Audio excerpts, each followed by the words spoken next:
Halo, kultivator junior, selamat datang di dunia novel.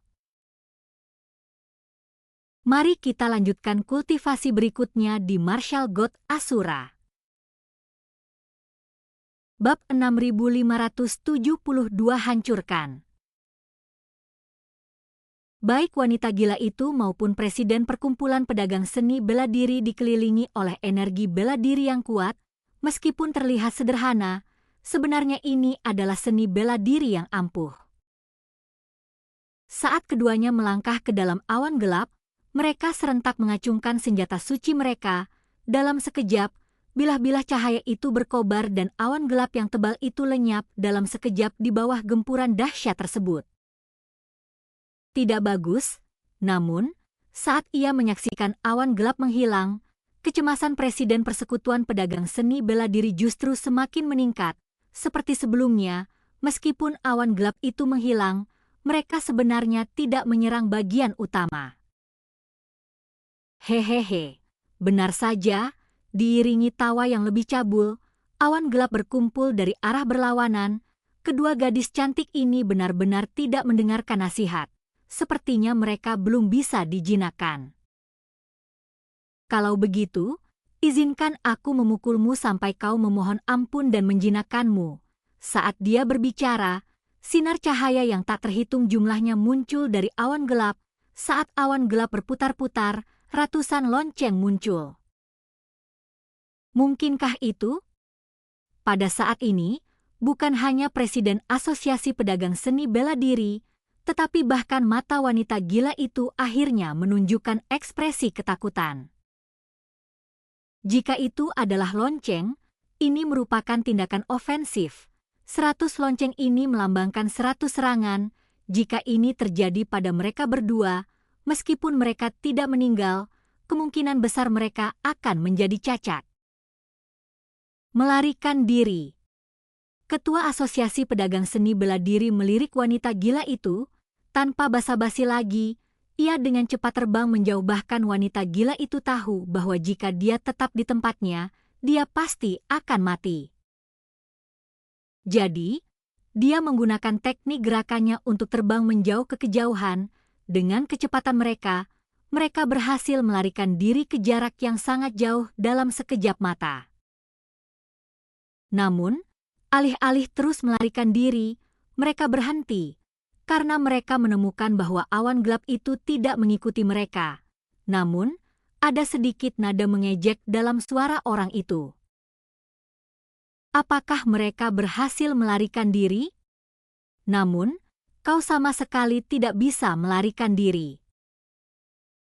Aku sudah meninggalkan jejakku padamu, sekalipun kau melarikan diri ke ujung dunia, aku tetap akan menangkapmu, dua putriku yang cantik. Jangan terburu-buru. Setelah aku memurnikan harta karun langka dari langit dan bumi ini, aku akan berurusan dengan kalian semua. Setelah mendengar kata-kata itu, baik Presiden Asosiasi Pedagang Seni Bela Diri maupun wanita gila itu sangat tidak senang. Namun satu hal tampaknya pasti, serangan yang dilakukan oleh pria yang mengaku sebagai kepala klan iblis macan tutul awan itu aneh dan sulit dipahami. Namun, hal itu memiliki cakupan. Selama Anda keluar dari jangkauan serangan, Anda dapat menghindari serangan tersebut. Sebagai contoh, saat ini. Aku ingin kembali, kata wanita gila. Kembali? Apakah kamu benar-benar gila? Apakah Anda mempertaruhkan nyawa Anda demi sumber daya? Inilah yang dikatakan oleh Presiden Asosiasi Pedagang Seni Bela Diri. Jika kita tidak kembali, apa yang akan terjadi pada Chu Feng? Wanita gila itu mengungkapkan kekhawatiran sebenarnya. Dia tidak peduli dengan kepemilikan benda luar biasa itu. Yang dia khawatirkan adalah Chu Feng. Peristiwa-peristiwa di alam bintang abadi semuanya diatur oleh Chu Feng. Dia berhasil lolos tanpa cedera dari penguasa 7 alam dan sekelompok ahli Dewa Langit dari sekte penjara. Meskipun demikian, ada alasannya, tapi menurutku, Karena dia berani berhadapan langsung dengan keberadaan seperti itu, dia pasti punya kartu trufnya sendiri. Inilah yang dikatakan oleh Presiden Asosiasi Pedagang Seni Bela Diri. Apa kartu andalanmu? Wanita gila itu bertanya. Aku juga tidak tahu, tapi sekarang kita tidak punya pilihan selain mengambil risiko. Mari kita bertaruh bahwa Chu Feng memiliki kartu truf yang disembunyikan dan dia tidak takut menggunakannya. Lagi pula, kita bukan tandingan baginya. Jika kita gegabah dan melawannya, hanya ada dua kemungkinan hasil, dia akan menangkapmu hidup-hidup atau membunuhmu. Jika Chu Feng benar-benar memiliki kartu truf, jika kita bergegas kembali, kita hanya akan menjadi beban baginya. Inilah yang dikatakan oleh Presiden Asosiasi Pedagang Seni Bela Diri. Wanita gila itu juga merasa bahwa apa yang dikatakan oleh Presiden Asosiasi Pedagang Seni Bela Diri itu masuk akal. Namun, dia tetap tidak bisa hanya berdiam diri dan menonton pertunjukan itu dari kejauhan. Tepat saat itu, terdengar dua bunyi gedebuk yang teredam. Baik wanita gila itu maupun Presiden Serikat Pedagang Seni Bela Diri sama-sama memiliki lubang berdarah di perut mereka.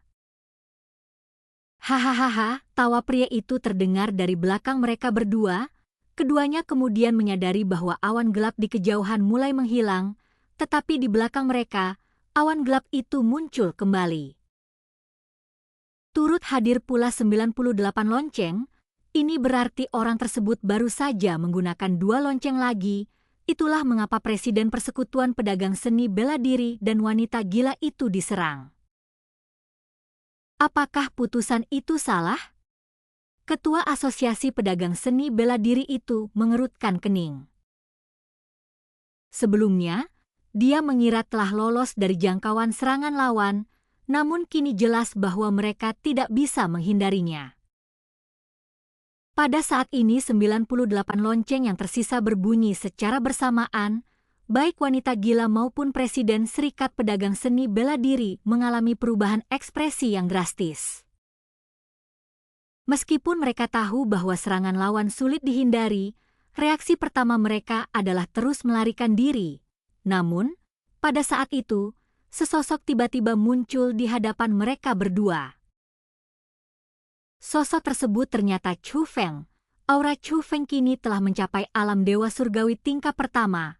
Mereka dapat merasakan bahwa itu bukan tingkat kultivasi Chu Feng sendiri, melainkan pedang di tangan kanan Chu Feng. Pedang pembunuh iblis? Presiden Asosiasi Pedagang Seni Bela Diri dan wanita gila itu sama-sama individu yang berwawasan luas.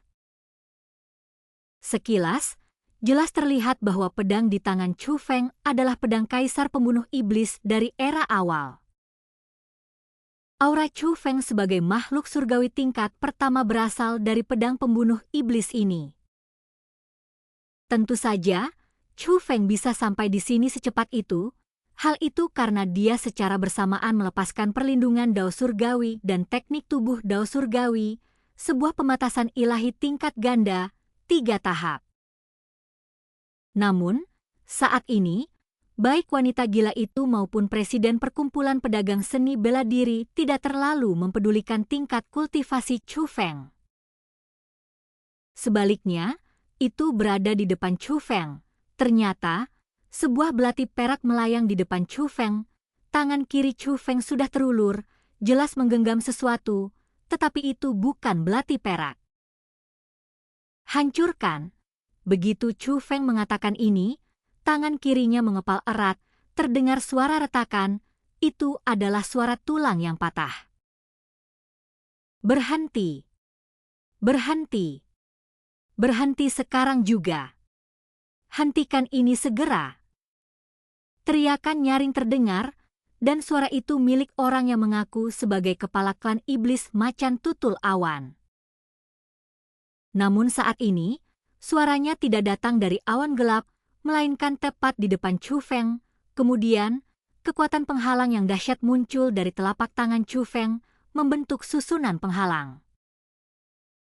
Di bawah formasi itu, sebuah sosok juga muncul. Dia adalah seorang lelaki tua yang tingginya 2 meter dan memiliki tubuh seperti macan tutul tetapi berpenampilan seperti manusia. Dia tampak seperti terlahir hanya dengan satu lengan. Saat ini, Chu Feng memegang satu-satunya lengan dan pergelangan tangan kanannya yang tersisa, dan di tangannya terdapat belati perak. Kepala klan iblis macan tutul awan benar-benar seekor macan tutul. Ketua Asosiasi Pedagang Seni Bela Diri menghela napas, meskipun tidak jelas bagaimana Chu Feng melakukannya, jalannya pertempuran jelas telah berbalik. Dasar bocah nakal, apa kau tahu siapa aku? Rasa sakit akibat tangan yang terputus itu tampaknya agak mereda, dan pria itu berbicara dengan garang kepada Chu Feng. Aku tidak peduli siapa kamu, Chu Feng mengayunkan tangan kanannya, dan darah berceceran saat cahaya dingin melintas. Satu-satunya lengan yang tersisa dari kepala klan iblis macan tutul awan telah diputus oleh Chu Feng. Sial, kamu. Kali ini, kepala klan iblis macan tutul awan membuka mulutnya lebar-lebar, mengeluarkan jeritan yang lebih memilukan, dan matanya dipenuhi dengan kebencian, namun kemudian dia berbalik dan menghilang. Dan kultivasi kita berakhir. Sampai jumpa di kultivasi kita berikutnya di dunia novel.